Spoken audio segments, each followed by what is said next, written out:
Hello and welcome to Parcel. This short instructional video will walk us through how to set up and edit a default language library in Parcel. As always, everything starts from our website, www.parcelplatform.com. Log in with your username and password. And you can access the default language libraries underneath the company profile, underneath the main menu, and then selecting the default language option. From there, we'll want to select which language library we want to work with. If we don't already have a language library set up, you can select a language library that's as close as possible to the one that you want to work with. You are, of course, going to want to make sure that you have the right module. If you're working with a Phase 1, you need to select a Phase 1. If you're working with a PCA, you need to select PCA. From there, we can assign which template structure we'd like to work with that library. And then we can copy that library into a new library that we can edit.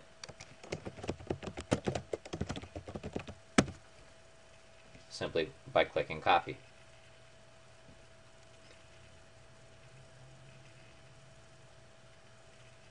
For today's purposes, we will use our training library here as an example.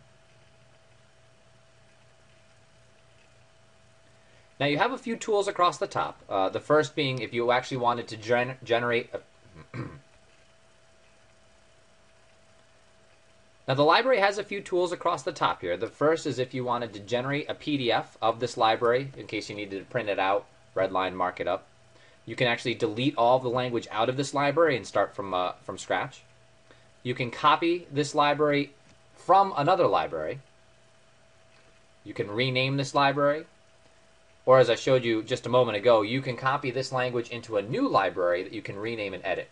So for instance, if this was your default library and you wanted to create a library specific to one particular client or one particular region, you can do that without affecting the base default library. The next is the color-coded legend here across the bottom. The dark red being the hard-coded language, the pink being the language included upon project setup, orange instructions, blue being sample, and the white being the option to insert. Now the hard-coded language here in the dark red is not an option that you will have. This is something you would have to come to your implementation specialist or Parcel support. The hard-coded language becomes part of the template and is not editable. So that is the legal language or other type of language that you do not want to have anybody in your company have access to edit. That is something we can do for you. The language that's included upon project setup is simply that. It's language that you want to automatically be in the report as soon as it's ordered. That being the legal language, the reliance. It is editable, but it is language that probably doesn't change very often in the report, so you want it to be there automatically. The instructional language you see in the orange text boxes here, the instructional language will be available whenever anybody is viewing that report within Parcel, but it does not become part of the final deliverable. Sample language isn't used all that often, to be honest, but the options here are used quite a bit. And those are when you run into common situations. For instance, yes, there are USTs, no, there aren't USTs. The options really help speed up the report writing time for those redundant sections of the report. So we're starting off here with the language library that already has some information in it. We can edit any of the sections that are already there. You can, of course, delete out the sections entirely or just an individual option. You can reorder the options as they appear, more for aesthetic purposes than anything. Let me go ahead and delete out this blank field here. To add additional option or options to a particular section, all you need to do is select how many and then click the add button. Both the existing options and the new options will open up in edit mode. So we'll scroll down here to the new option. And then we'll start to set up this particular option. The first is to select the category. Again, whether you want it to be instructional text or optional text. Now, optional text can be simply that, whether it's yes USTs, no USTs. You'd want to create a few words for a keyword that we can utilize later on using Parcel Writer. If it is just language that's going to be pre-populated, we want to select yes, I would like it included upon project setup. Now, from there, you can freehand type, you can cut and paste, you can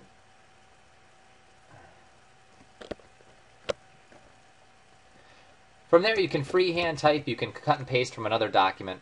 I would recommend using this paste icon if you are pasting in from another document, just to make sure you're not bringing any background code there with you.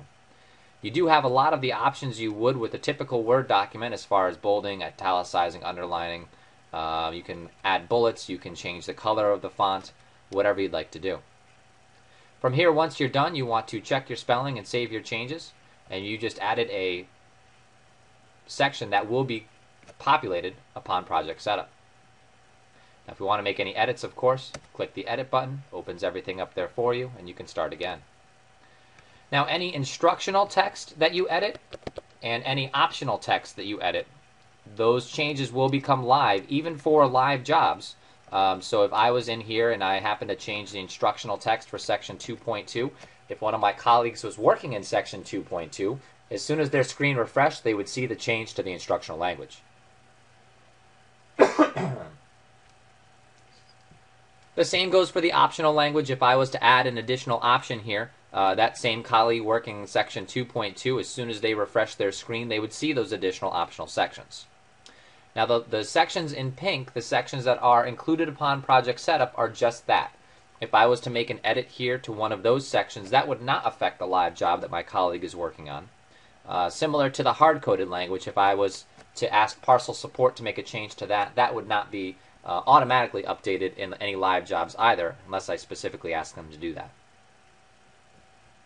The last thing to take into account here is when you are working with the default language, please take advantage of the variables we have in the variable replacer section of our report.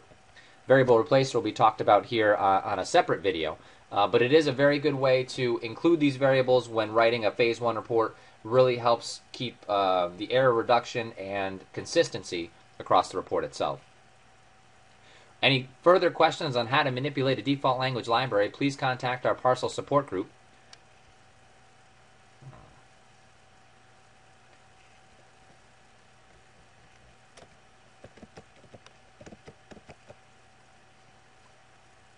Any additional questions on how to manipulate a default language library, please contact our parcel support group at the information listed here. Thank you very much, and have a great day.